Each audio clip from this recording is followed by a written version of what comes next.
Okay, the Trump administration is forging ahead to end the war between Russia and Ukraine. The Secretary of State, Marco Rubio, is leading a U.S. delegation to Saudi Arabia to hold talks with Russia tomorrow. Meanwhile, leaders in Europe are having an emergency meeting in Paris. CBS News Middle East reporter Courtney Kealy joins me in Studio 55 to talk more about this. Courtney, thanks so much for being here. So let's talk about this emergency meeting that's happening in Paris right now. What do you know?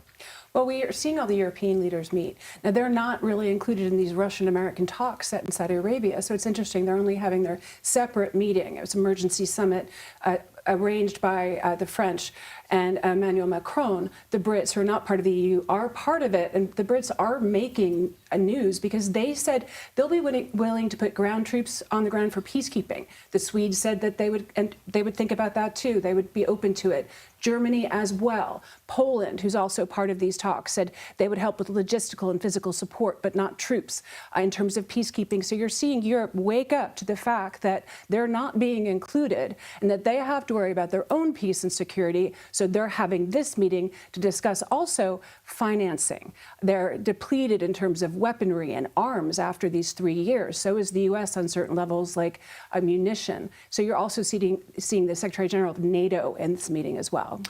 It's not just these European leaders that are holding this meeting in Paris because they've been left out of these negotiations.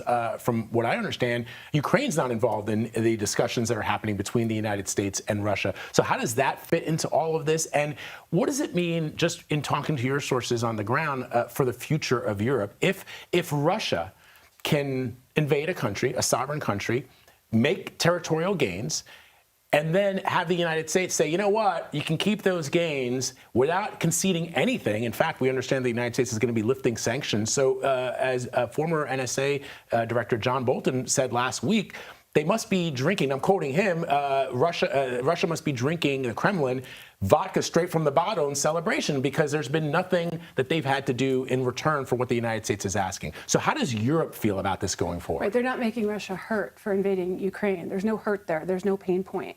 And usually in negotiations, you have pain points. Now, Russia, there is something that people don't really realize is Russia lost a port in Syria when Assad went. That's a really important maritime port, Tartus. They have a port in Crimea. These things just don't come out of taking land. It's because that port in Sevastopol is really important and has been to the Russians since the 1700s. So there should be a pain point against that in terms of negotiations. You want to keep your maritime port or anything like that. But what we're seeing really is a gesture of goodwill between the presidents, a Russian and American. And then now you have the U.S. Secretary of State and the Foreign Minister, Sergei Lavrov, also having this meeting, which the Kremlin says is about establishing American and Russian relations. But that looks like a lot of glad handing. It looks like, toasting with vodka. It does not look like anything happening where they're adversaries or in any way. And it's starting to look like if you have Paris here and Saudi Arabia here, and you've got the Europeans here and the U.S. and Russians here with the Saudis, it's starting to really be tilted because Volodymyr Zelensky is in the UAE. He's going to Saudi on Wednesday, but not for the talks. So I can understand Crimea, but the question will become when Pete Hegseth, the defense secretary, and Marco Rubio say that the Ukraine can't expect to look like it did before 2014. I can understand the Crimea situation. I would be, if I'm Belarus or if I'm Poland, which is a NATO member, I'm still worried because what are the repercussions for the Russians invading anyone if the United States is just going to say, all right, let's just end this now?